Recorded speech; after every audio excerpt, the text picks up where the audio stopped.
Hello, everyone. I'm Mike Parker, first-year MBA candidate and student lead for the Big Data panel.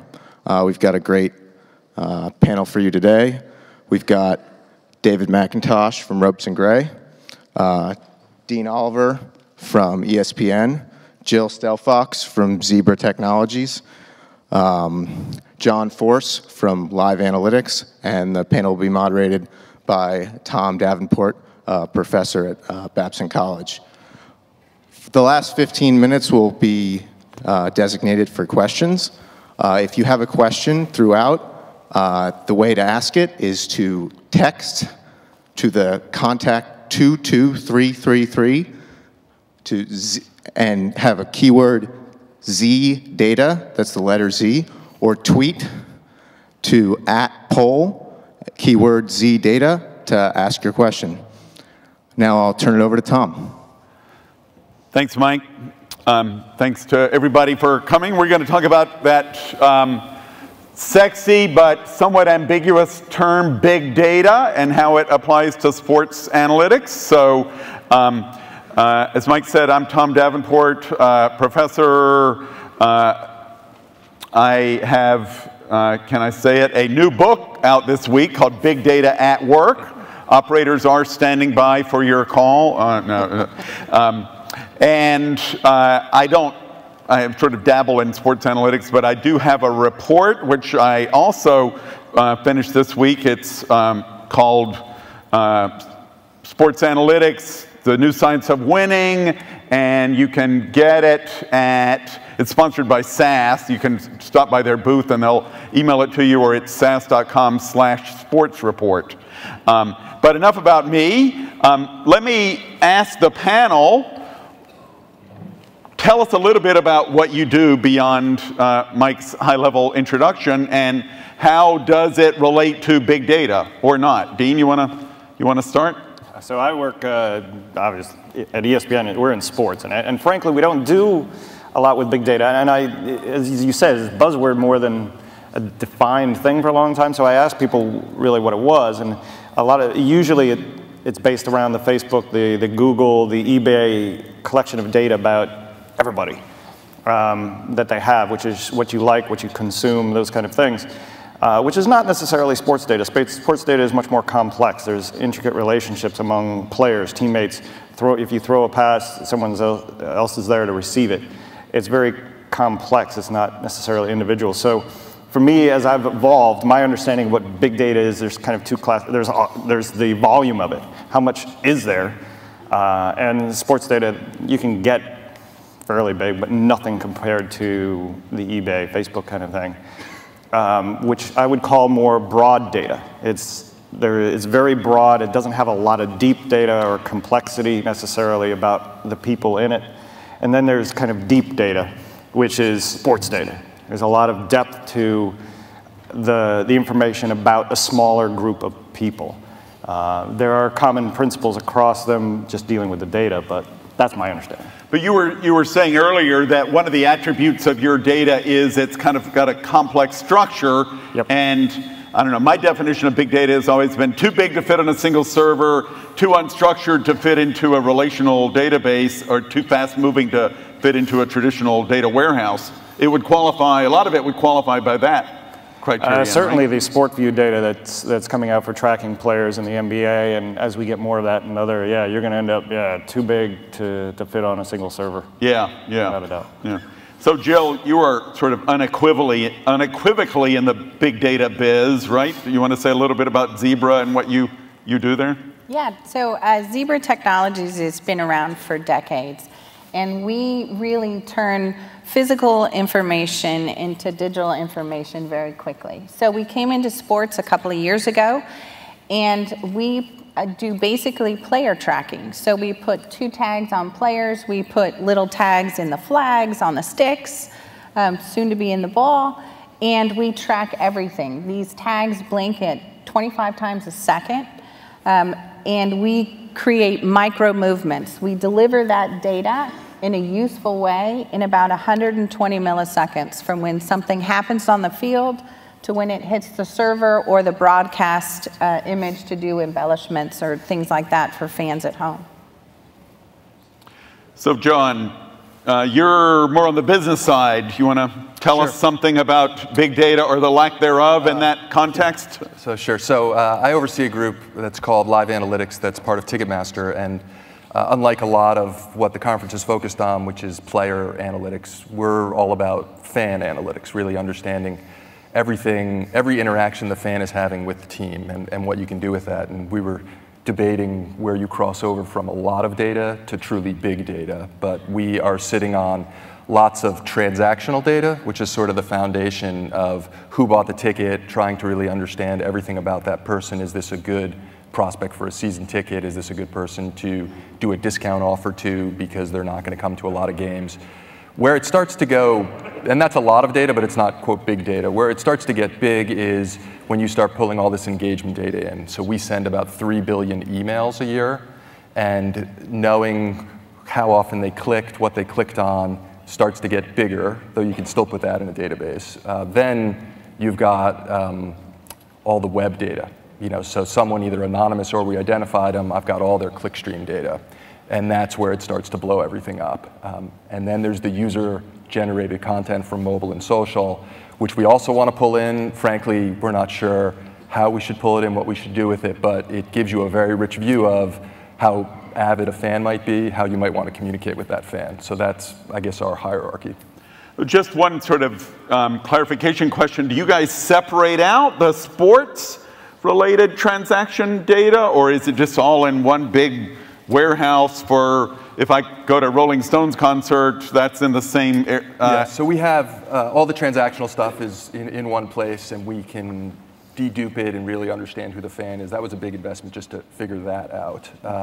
And that's pretty powerful because we always, like once a year, we'll update these cool cross affinities, and you'll see that your rap and hip hop attendees are also huge basketball fans, but don't market a rodeo to those guys. And you'll see a crossover of like golf, people attending golf and tennis that'll be with like jazz acts. So we can do all sorts of these cool profiles just at that level of who goes to what. And that would determine the nature of the emails that you would send out and the offers and so on. It's the segmenting and targeting of that group then. Got it. So Dave McIntosh, you're with Ropes and Gray, the well-known sports team in Boston. Oh, no, that's not a sports team. Tell us what lawyers have to do with big data and what in particular you focus on relative to sports. So yeah, it's the token lawyer here. I get involved in big data, I guess, in two ways. I'm in the IP transactional group, the technology transactional group at Ropes, and so we'll be involved in two ways. One is when companies collaborate together to license and analyze data in some sort of marketing or product development type of collaboration, will help negotiate those deals, but then we'll also counsel clients on privacy issues that arise when you're collecting a lot of particularly consumer data and analyzing it. Which sports teams and companies like ESPN and Ticketmaster and so on do a lot of. Absolutely, right?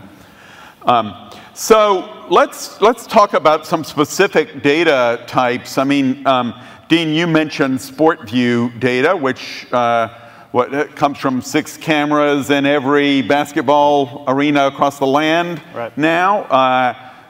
Do teams know what to do with that yet, would you say? It's kind of overwhelming, isn't it? Yeah, significantly they don't. There are some that certainly have developed some of their in-house tools for that, but I think in general they're looking at outside consultants who work with some of that data to handle some of the errors. There's certainly a significant number of errors that come through it that you have to deal with, and significant in the sense that you want to make sure it doesn't mess with the analysis. If you're going to go to a coach and recommend certain actions on the court, you better hope that it's not being influenced by errors in that data. And people like you guys, presumably, are doing a lot of that work to clean up some of the errors.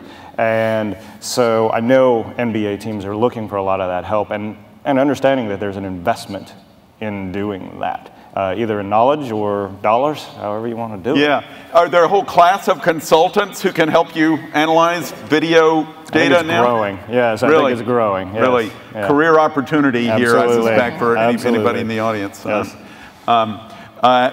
And presumably the same thing is happening in other sports, that baseball teams aren't much better able to analyze, pitch FX and hit FX, then basketball can do sport view and so on? Yeah, it's certainly putting the data into buckets then that the personnel, the people who deal with the ops and standard sport things, baseball ops, basketball ops, that putting it in language that they can understand and act upon to make decisions. Because if you have all this information about where guys go and everything, it's basically like watching video, but automatic, and putting it into, and coaches know how to watch video, but they translate it into things that they can act upon and concepts, and that's what the work that has to be done. And frankly, a lot of these consultants, they can get part of the way there, but they can never get all the way there because they don't know the decisions that you as a GM or as a coach have to make. Interesting. Jill, give us a short tutorial, if you would, on I mean, your stuff gives you location information, but you can also get that from video or GPS, and all of these technologies seem to be proliferating in different sports. Can you give us a little tutorial about what's good under what circumstances? Yeah, so if you look at a specific sport, there are some times where you need very accurate information. It goes back to what you were saying about, like, you don't want data errors. Yep. So collection of data has to be key, and it's got to be very accurate data. So in places where there's not a lot of collisions, for example, basketball, sport view, the system, that, video works great for that. You can absolutely track players. If you think about it on video, if you have two people coming at each other, they become an object and then they separate, and you need to track the coming together and the coming apart, right? GPS works great outside, not so good inside. If you're a player, you want to wear the same equipment indoors and outdoors, if that's the way your life is, right? So in the case of soccer, it's outdoors a lot. In the case of football, your indoors, outdoors practice is both indoors and outdoors. Certainly you play inside and outside in game. And so you don't want to have different kinds of technologies all over, because it will give you differences in the data collection and therefore lead to differences in the analysis, which you also want to avoid. And people are confused enough with just one type of data coming in about locations, right? Exactly. Yeah. So the MLS went with GPS, right? You said football is the NFL is the most active league that uses your stuff because of the collisions? Yeah, we work a lot in both professional football and in college football because collision is key. We joke all the time about we bring insight to the line. If you are on the offense or defensive line, it's one thing to track specialty players out in the open, but if you're on the line, you're not tracked a lot. And people don't know a lot about, the force and the momentum that you have as you're making a play. And we can tell you those little micro movements, and they make a difference, understanding that kind of stuff. So it's pretty fun. So what matters more in the force of the offensive line? Is it mass or velocity? It actually depends. I thought it was velocity squared that went into that equation. Yes. Yeah, it really is very interesting. And the fun thing to see is, and I think this is a big data problem, right? We collect all that information, all these blinks, but now you've got a set of guys on the line, and we know how big they are, we know their weight, their height, and they're going to push forward. What's interesting is it the individual push or the whole push? And it's the whole push, right? And so you want to know big data, you want to get it to the one player, but then you want to be able to look across 4 or 5 guys all at the same time. How do they interact to make a difference? So at some point we'll be seeing NFL offensive force rankings or something like that? Offensive line force rankings? So ESPN developed an offensive line pass protection thing. We didn't do the run side, so we should talk more about that. I want to see how your stuff fits in there. Yeah. I was going to say, we'll leave it to ESPN to figure out. Yeah, what she's getting at is there are the multiple steps. You're collecting good information. We've already kind of thought of a framework for how to put this stuff together. Yeah. So, yeah. Interesting. So, John, you were mentioning earlier you have a background in the wireless space. What can you tell us about Wi-Fi and wireless data, even though it's not your current job, as it relates to sports analytics? Mostly, again, I guess, business side. Yeah. So, I think it's early days. We talk to a lot of companies that are coming to us with solutions that are trying to help identify who is the attendee. So if you think about, for us and specifically for the teams, you have a huge blind spot, which is that you only know a third of your fan base. So the average ticket is 3 tickets per purchase. This is not like the airlines where you get the name, first and last name of everyone coming in. So 2/3 of your fan base that's actually in your arena or in your stadium is completely anonymous to you. And so the big promise of all the different wireless technologies is going to be to identify those fans and know everyone that's in the building, and that is going to open up all sorts of stuff around. You want to do things like loyalty programs for the people that are showing up, not necessarily for the one that bought the ticket, and it will open that up. I would say it's very early, both in terms of what technology is going to win or what sets of technologies are going to win around that. They all have pros and cons for accuracy, and then what the use case is beyond that kind of use case of just knowing who's there are going to be. Is it going to be used for line management? Is it going to be used to understand what establishments you went to 24 hours before the game, 24 hours after the game, so that you can go open up a new set of sponsorship opportunities? All that, I think, will someday evolve, but it's like first inning for the wireless stuff. So the people on the business analytics side of big data are just as confused as the people on the player and team performance side, would you say? Without question. I mean, I think it's early and it's a lot of data, and just getting the little data or the non-big data in a place where you can make sense of it, that's not a trivial exercise for the industry or for the teams. And I think as we get there, keeping an eye towards how to pull all the unstructured data in, which is where most of this stuff, how to pull it in, what systems to use. Again, very early on that. Yeah, but I guess anytime there's uncertainty, it's a great career opportunity for people in this room, right? Yeah. So Dave, is all this stuff legal? Can you collect all of this? Straighten us out here. If you do it right, yeah, sure it is. But kidding aside, it just depends how you do it. So sports is not the only industry that's looking to collect huge amounts of data about consumers, and so there's been some widely publicized cases where people have done it wrong. The FTC and the state attorneys generals are paying attention. But if you do it right, you get people know what you're doing. There are no issues. What you can get into trouble is when you kind of contravene the consumer's expectation, either because you haven't told them what you're collecting or how you're using it. The creepiness factor. The creepiness factor. Yeah, and even if you have told them, there's the creepiness factor. Even if you have told them what you're collecting and how you're using it, there's this kind of inherent creepiness factor that can rise up to bite you. But if you do it right, there shouldn't be a legal issue. But the trick is the blocking and the tackling around that. Which we've already heard nobody does very well yet, right? So there'll probably be some interesting violations of the creepiness factor over the next several years.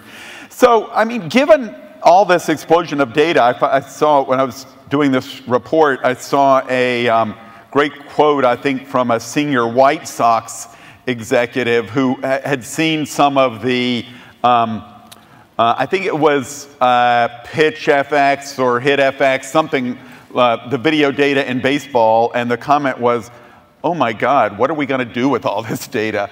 I wonder if you could all reflect a little bit on what are the circumstances in teams that make for more effective consumption or analysis or use. I mean, Dean, you saw that on the team side before you were at ESPN. What makes for a good ability to digest data in a NBA basketball team, for example? It's the translating between words and numbers and then back again. Yeah, tell a story with data, some people call it.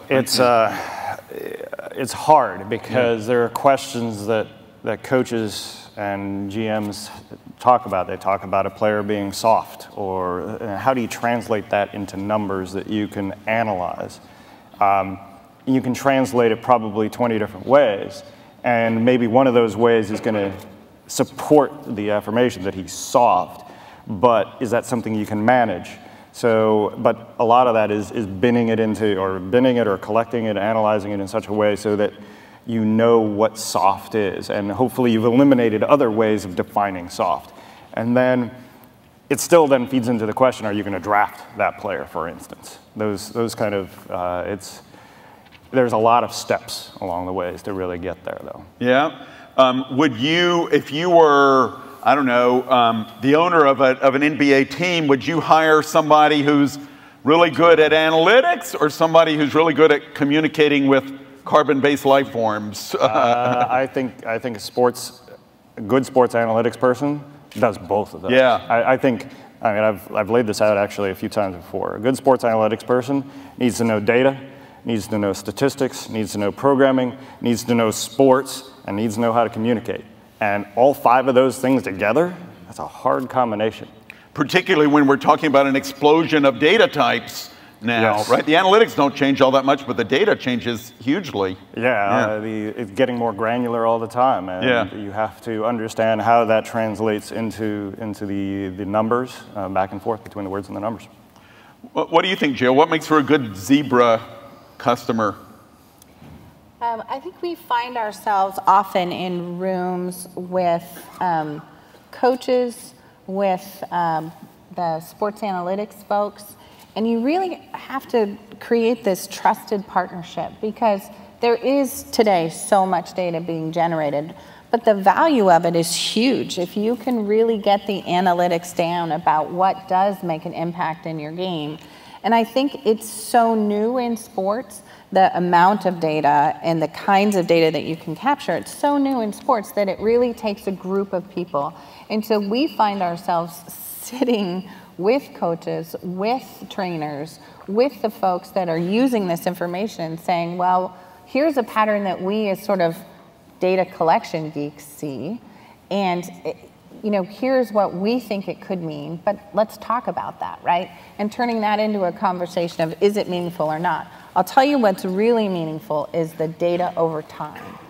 Being able to collect it consistently all the time, every time, and seeing it in history. You're talking about years, or over a season, or? A season and then years. Wow. And you can imagine where as this happens sport by sport, it will happen that a college athlete has a history of data around them that turns into a professional athlete, and how does that translate? And one of the interesting things we see a lot as well is the difference in behavior of people in practice and in game. And it's much like, students taking a test, right? You know the material really, really well. You show up for the test. It doesn't always translate into your best performance. And so how can you help understand what in-game and in practice looks like from a behavior perspective? And that must be hard in situations where you're only using the locational devices in practice, right? You can't make that comparison. Yeah. So, John, is it as bad on the business side? Is it hard to find sports teams that are good consumers of business analytics about, from ticketing data or wireless data or whatever? Yeah, I wouldn't put it good or bad. I think the main issue the teams struggle with is resources. So you have very busy staff that doesn't necessarily have someone on staff that's dedicated to figuring out what all this stuff means. And so it may be just part of their day. And I'd echo what Dean said about the skills you need. I mean, without question, communication and simplicity are required to explain this stuff and have it be used. It can be the coolest analysis in the world. If it's not communicated and explained in a way where there's confidence and trust in it, it's not going to get used and it's of zero value. And so when we at least look at the type of person we want talking to the teams, very much it's not around, hey, let me explain how complicated and clever this piece of analysis is. It's around, let me make it simple and how you can use it. And if we can't do that, then it's our fault, not the team's fault, with respect to usage. Yeah, we end up leaving out we end up leaving out plenty of details when we have to explain this. And if they ask the questions, we're prepared to answer them. Right. But yeah, you've got to leave those out. Yeah. You got to know what to leave in the appendix, so to speak, right, in case there's a detailed question. Yeah, I mean, one of the things that struck me is even the most successful sports teams are really small businesses, right? You wouldn't expect small businesses to have great analytics capabilities in any other industry, so is it reasonable to think that any team is going to be able to master all this stuff in the short run anyway? I think there's a competitive advantage to doing it. So if there's a competitive advantage, I would imagine some would do it. Yeah, but you also have to know how to hire the right people to do this. Yeah. I mean, it's a leap. I know there's another session about alignment. Do you think that alignment among the owners, you look at a team like the Mavericks where Mark Cuban and who's the coach? Rick Carlisle. Yeah, and Roland Beach all seem to be singing from the same hymn book, right, with regard to use of analytics, more or less? I haven't heard that cliche before, but okay, yeah. Is that a key factor in all of your dealings with teams, would you say? Helps a lot. Yeah, it certainly helps. I would say that it, because they are, to use your phrase, small businesses, if you will, I think that's where it's important to understand that there's an ecosystem to fixing this problem, which is no different than a big data problem in industry in general. Big data has been around in many, many industries, supply chain, systems. And when we've been working with those companies for dozens of years. So it's not normal that you would become an expert in collection of big data, for example, even if you are a small business. But you are going to need some analytics people in-house to be able to take advantage of it. And you're going to have to trust that how you're doing the collection is appropriate and accurate for you. And in going back to your discussion about is it video or GPS or RFID, does inches matter? Does what matters for your sport? And if inches matter and speed of collection and high collision, well, then it's perfect for what we do. And if it's a different kind of environment, it's different. And so I just think you're going to have to understand the ecosystem and know that there is going to be one. Don't be an expert in each piece of it. You'd be nuts, in other words, not to take advantage of data collection vendors, data analysis vendors, et cetera, and the consultants that Dean was mentioning earlier that can help you analyze it all. Certainly in the short term where a competitive advantage matters. Yeah. True on the business side as well, would you say, John? There's one difference. So without question, it's part of competitive advantage.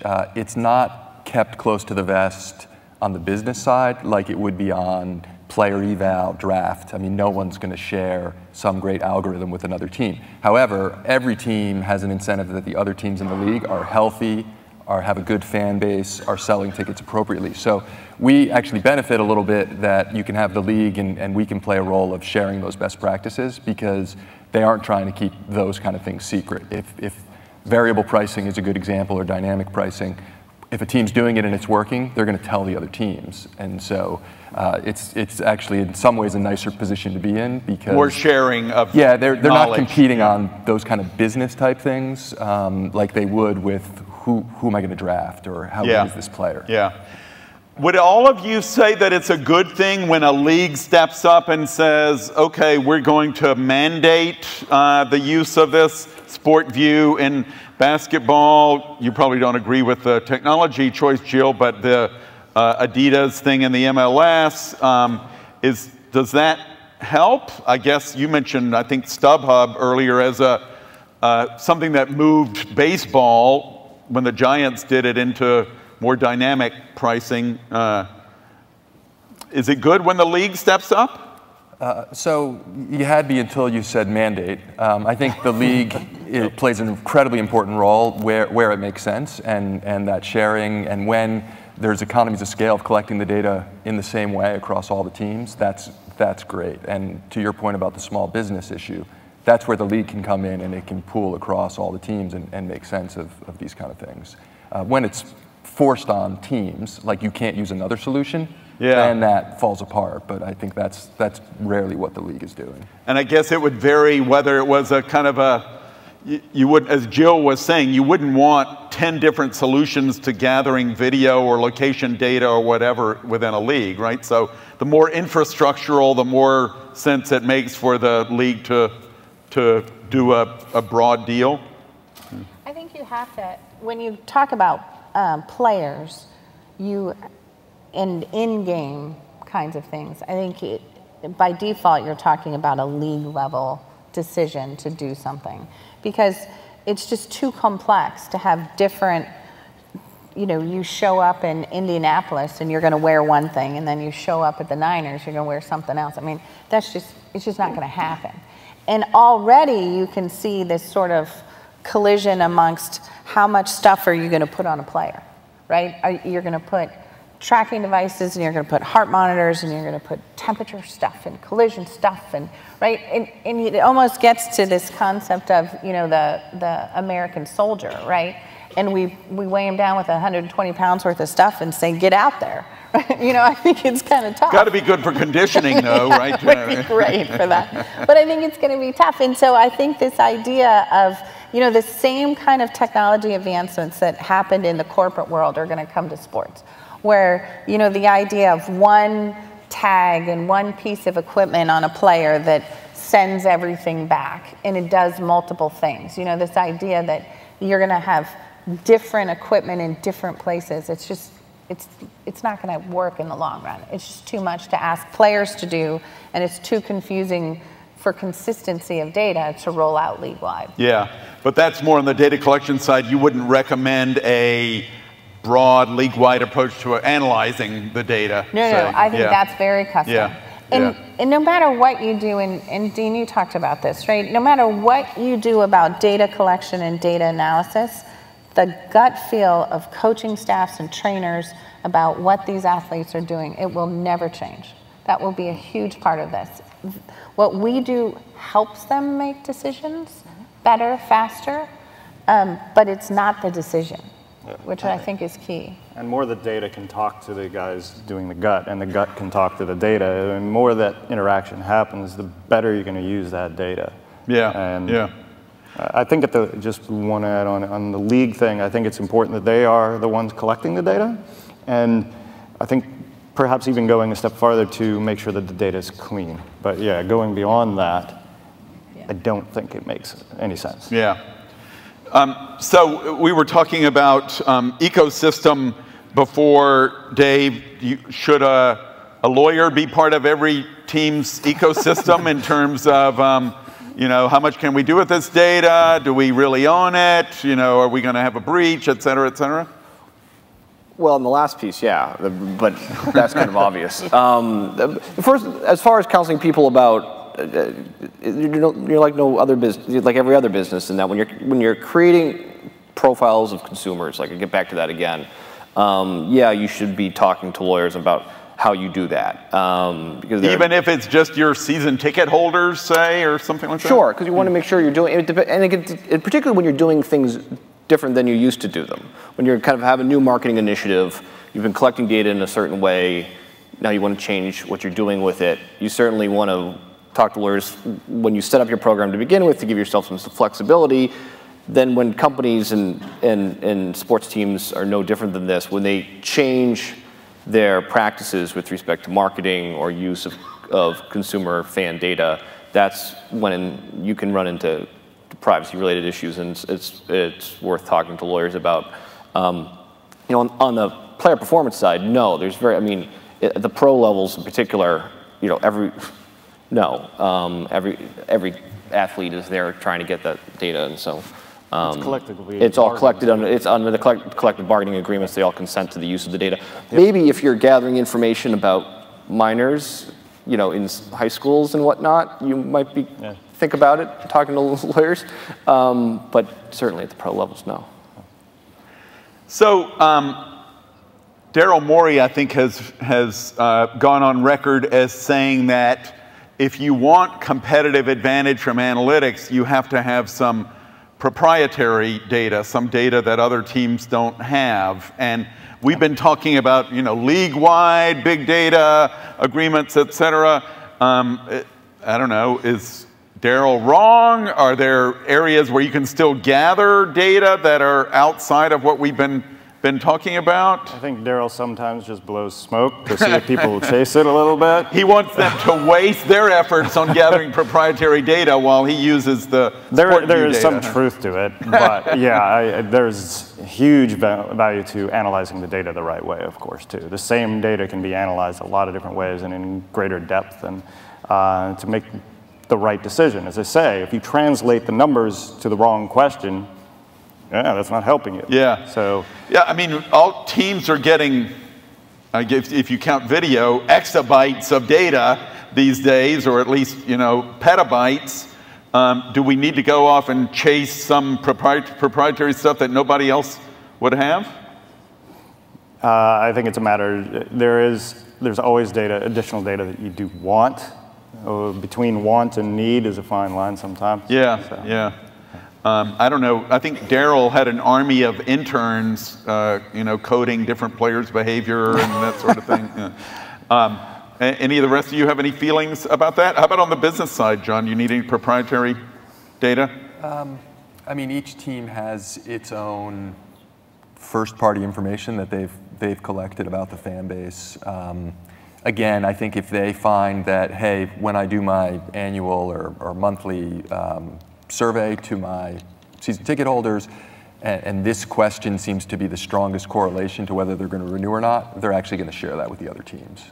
They're not going to keep that as some secret. We know about retention and they don't, because that part of the business is not a zero-sum game.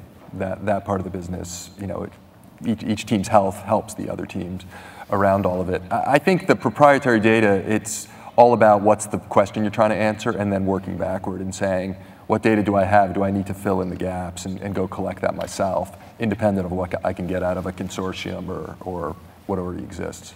It seems though sometimes the teams are collecting data without knowing what the questions they're trying to answer. Right now, there seems to be an effort. Well, it's true across. You're right, across a lot of businesses, but they're collecting data about consumers, their fans, without knowing, hoping they're going to figure out how to make money out of it someday, sell the fans something, and that's pretty interesting from a legal perspective too, because as you're creating richer and richer profiles about people, there's a temptation to collect more and more data, and there's a question of whether you really need it all, and that you alluded to data breaches. One of the if you collect enough valuable data about people, you're going to be a target for hackers and criminals and whatnot. And so you need to be careful. You have to be thoughtful about what you collect, and you see it across. And imagine sports teams do this as well. That people are collecting information about individuals that they don't really need to be collecting, and that's kind of one of the sacred rules about data security is not to do that. One of the good applications, to give an example that's out there where they do a good job, I think, collecting data is if you've ever been to a Vail property as a skier, you get an RFID card and it tracks you going up the lift and coming down the lift, and when you ski into the lodge and you get lunch and not. We partner with them on that solution, and it's a really great way for the fans, if you will, to use the sporting analogy, can get involved, and they can tweet their picture and they can talk about how fast they go and get competitive with their friends. They're tracking you on the way down or just once you get down? Once you get down, okay. Right? So not on the way down, just once you get down. But that tells a lot about your speed, yes. Right? Okay. So, if you're my son, you're competitive about how fast you get down.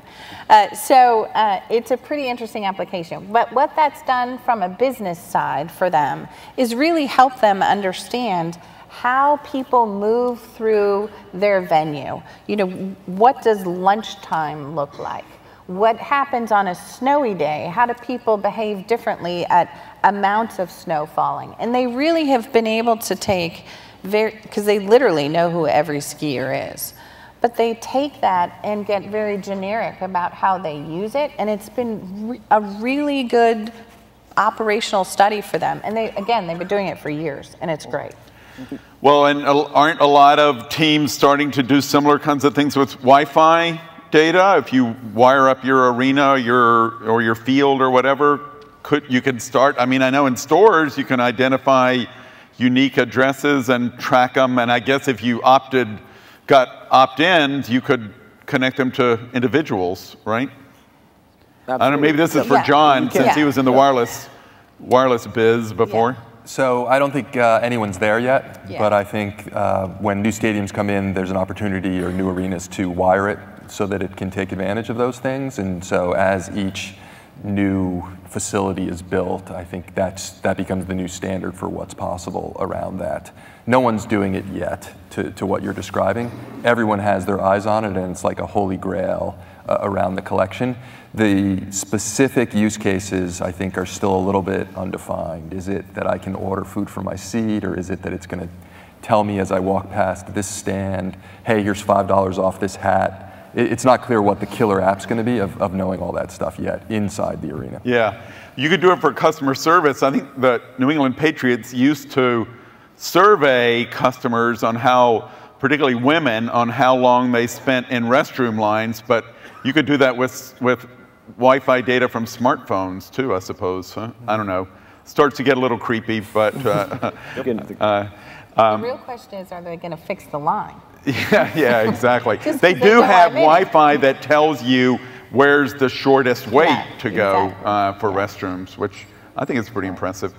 How about, we talked about the kind of management team of sports teams, the owners, the GMs, the coaches. How about the players? Do you see a time when players will need to get really engaged in all of this data which is essentially about them, or is it not going to get to that point? What do you think, Dean? Players as a group, I think it's always going to be somewhat mixed. I think there's some players who are more interested and some players who are they benefit from it more as well. I think what can also happen is if that information is going to a coach or to a GM, it's useful for a player to know what that information is, that other people are making decisions about how they play or where they play or how much they're getting paid. So, but some of them are just, I'm just doing the best I can. I'm not going to worry about that. It's going to take care of itself. So you're going to have this blend of players. When I've talked to George Karl, about it from that perspective, he says, I tell him the reasons for coaches to know sports analytics is so if the GM knows sports analytics and he's suggesting things to you based upon that, you will need to know enough to either concur or fight back. Yeah. And I think it would be the same thing with regard to players. Yeah. There are some, I found one example in the English Premier League for soccer where a coach, he's sort of the Billy Bean or the Daryl Morey of the English Premier League, Sam Allardyce, has a data review session basically after every game. And all the players have to be there, and then they will have individual sessions for individual players to say, here's what your ProZone data suggests about your performance in the last game. I think it will work for some players. In basketball, Shane Battier is the guy who eats all this stuff up. Yeah, Daryl says he's the only one who ever really used it effectively. Ultimately, what you're trying to do is optimize the players and your team, and if that helps optimize your players and your team, sure. If it doesn't, then you reevaluate. There's the famous Brandon McCarthy story where he totally turned himself, I think it's in the last analytics issue of ESPN, where he totally turned around his own performance with sabermetrics until he got hit in the head with a very fast-moving baseball. Jill, do you see any player consumption of the location data you guys generate? Yeah, I would say in general, players, they're professional athletes and they want to improve and they want to be the best at what they do. And so I would say in general, they're very curious and they're very interested in it and what does it mean and the cause and effect and how can I learn.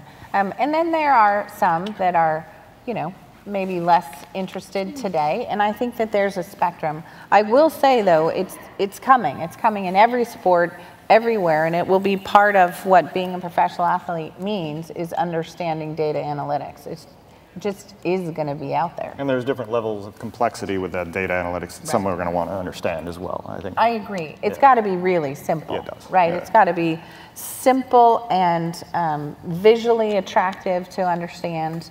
The great work that, SAP and others are doing in that space, it's amazing. And it's beautiful. No regression equations for players, huh? No, let's not do mathematical formulas. Let's try to leave that off.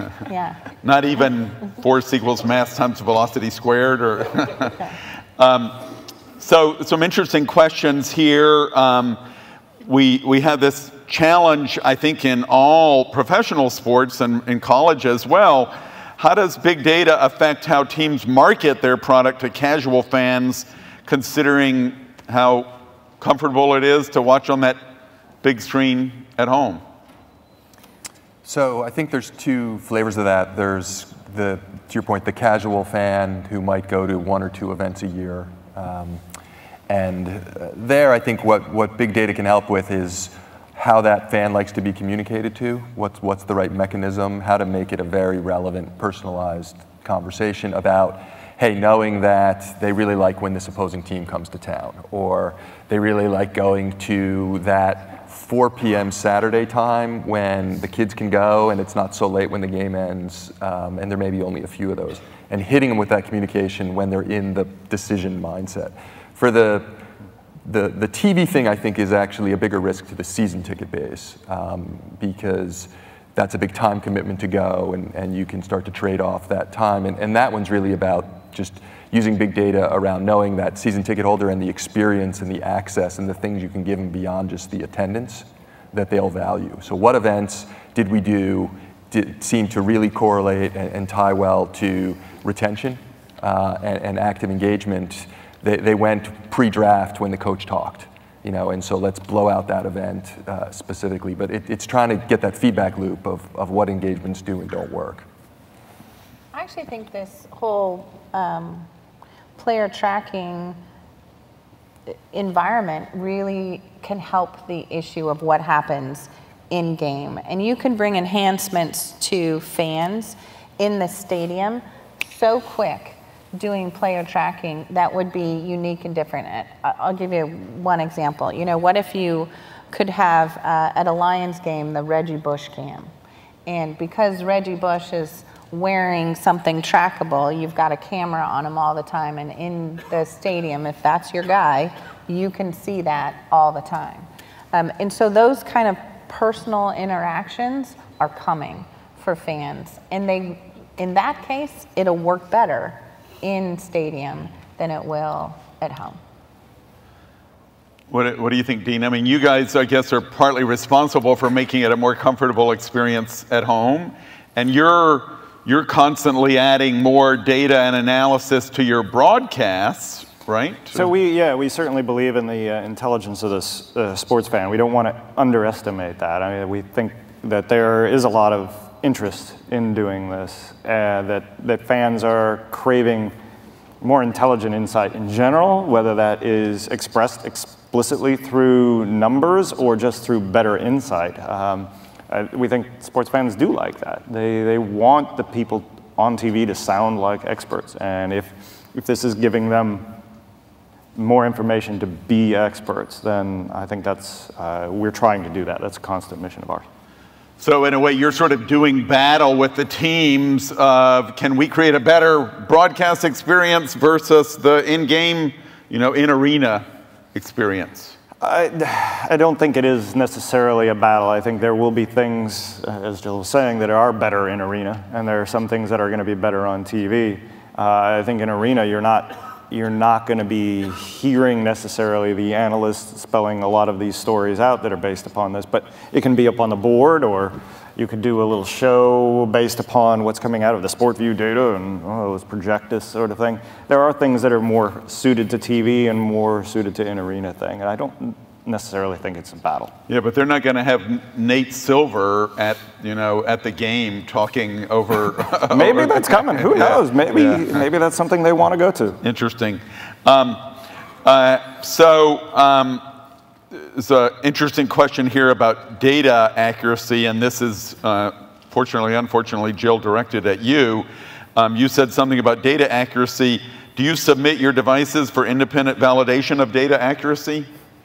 We have done that, yeah. Yeah, but it's a special thing, not a kind of a every 2 weeks you get certified or whatever? Well, I would say yes and no. So every time we come out with a product, we certify. We've been doing this accurately tracking things for years. And the technology that we use in sports is no different than the technology that we use with companies like Ford and Boeing. And we've been working with them for years and years and years. So when you talk about accuracy of data, I think it first starts with how accurate is the physical movement on the player. You know, are you getting that within, and in our case, it's sub 6 inches. So are you getting that within the, you know, their real point on the earth? How accurate is that in your computer system, in your software? And then ultimately, how fast do you get it? Because if you don't get the information quickly, then it doesn't really matter. And so in both of those cases, again, yes, we do certification on new products, and we've been doing it for a long, long time. So. John, you were saying earlier that some wireless data might not be quite as accurate as we might hope. Do you think that that's a problem for that particular type of big data? So I think there's so many technologies now, and each one has strengths and weaknesses around it all in terms of, you know, accuracy to 6 inches. You know, GPS, are you in the building or are you not in the building? So right now I think it's a combination of each one works in specific circumstances. There's nor will there be one clear winner on all of this. And it's really coming back to what am I trying to figure out? If I'm just trying to figure out like who came into the building, I can probably use a very different technology than if I'm trying to understand literally where they are. But you don't need 6-inch accuracy if you're trying to manage lines inside an arena, for example. You can use something that may be cheaper and have, you know, wider tolerances on the accuracy side. Exactly. So I don't know if you guys are familiar with this term, the data scientist, but that is the term that people generally use for someone who can understand, manipulate, communicate about big data. It's a very popular role. I wrote a Harvard Business Review article where the subtitle was "The Sexiest Job of the 21st Century." Is this going to be the sexiest job in sports before long? Are sports teams, do they need data scientists? People with the ability to kind of understand all of the data we've talked about and to manipulate it and so on. Dean is looking at me like I'm nuts. The sexiest job in sport is still going to be the players. I don't know, you're not going to overcome that. Well, you know, it's the sexiest job, not the sexiest people. I think we need to distinguish here. But. I would rather be playing basketball than being just the analyst, I can tell you that. So no, we don't need data scientists? Is that the idea? No, we need data scientists. Yeah. They're a member of the team, that's for sure. But will fans ask for their autograph? Probably not. No. Just saying. I don't know, maybe at this conference they would ask for their autographs. Yeah, that's true. Do you need a data scientist on the business side, John, do you think? Yeah, without question. I mean, we have a team of data scientists because just the sheer volume of the data that we're working with. And there's really unglamorous parts to that job, which is making sure that, like, you know, John Smith, who bought on this day, and John Smith, who bought with a different email 6 months later, is the same person. And that's actually a big part of that job. Around it all. And then there's the really cool stuff where they're doing the latest and greatest machine learning techniques and algorithms that makes the job sexy. Yeah, when I interviewed a bunch of those people, the job in some cases sounded more like data plumber than data scientist on a day-to-day basis. Without question, yeah. So do you think that several of you are in the business of providing various types of data. One thing that struck me, and I didn't get to go to the starting a sports-oriented business session earlier, but one thing that struck me is a lot of people have started data businesses in their basements, right? And have, you know, watched satellite games and coded behaviors. You don't even have to live in the same country. A number of these people live in England for NFL games and so on. Is that era passing? None of you are basement-oriented people. You all work for reasonably large organizations. I like my basement. I don't. I think if anything, it might even grow. Really? Why? Because there is so much data in so many different areas. Yeah. And I think in some way you're going to crowdsource this to some degree. I think it's always going to be out there, and people are going to be learning younger and younger ages how to deal with data. And just the fact that Google is a database, and you're going to start learning this not in college, but you're going to learn it in high school or even earlier than that. And the tools are going to be more available and more understandable. I think, if anything, it's going to grow. Interesting. So, but crowdsourcing, we usually think of not a terribly good way to make a living, right? It's I agree, but it's a great way to enter. It's a great way to enter the workforce. Because a lot of the kids in the basement, they are kids. Yeah. And they're going to grow up and learn more. Yeah. Well, I guess I just read that Manchester City has formally done a crowdsourcing program with some of their data. Do you think that teams should do that much more than they do now to really harness the available crowdsourcing power out there? Yes. Yeah. In what form? I think it's going to evolve. I mean, people are going to make some mistakes in how they do it, but you learn from mistakes and you do it better. Yeah, yeah.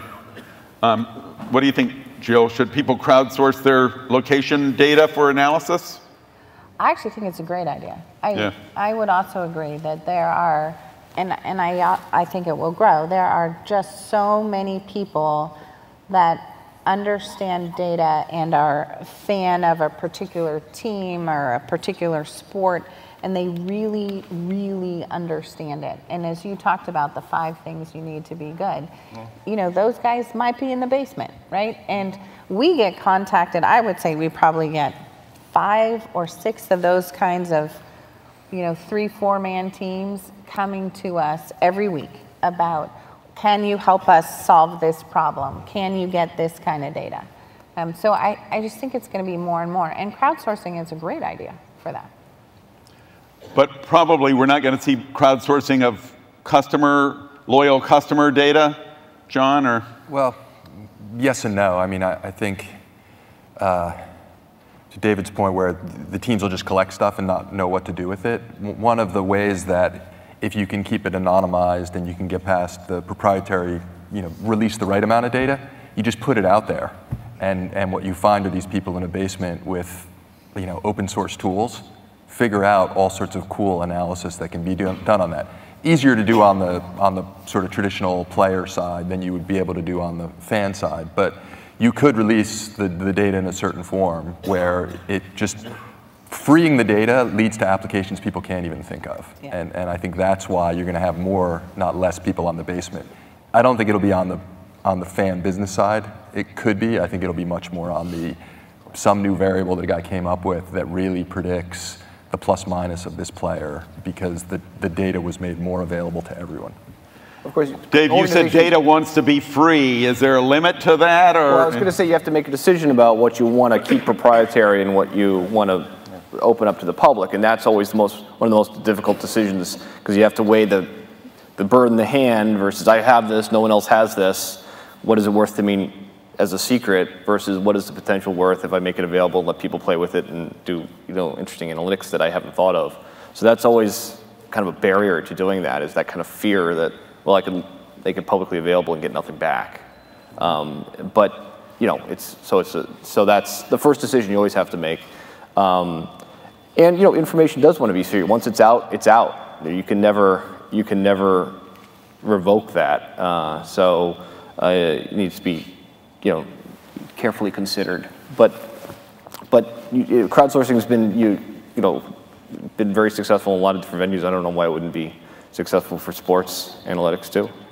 As an intellectual property lawyer, are you allowed to say that information wants to be free? Isn't that kind of antithetical to your profession? I mean, it's kind of, you would think it's antithetical, but I like it because once it's free, unless you protect it by contract or secrecy, it's not protected. I mean, so like players' movements on a field is a great example.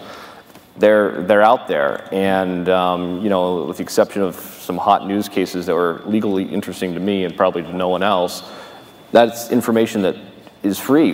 The facts of where the player is in the field, captured by television or broadcast to the world on the internet, that's free, and people can analyze that however they like. Well, on that last legal note, I want to thank all of our panelists today for coming. Please give them a big hand if you would.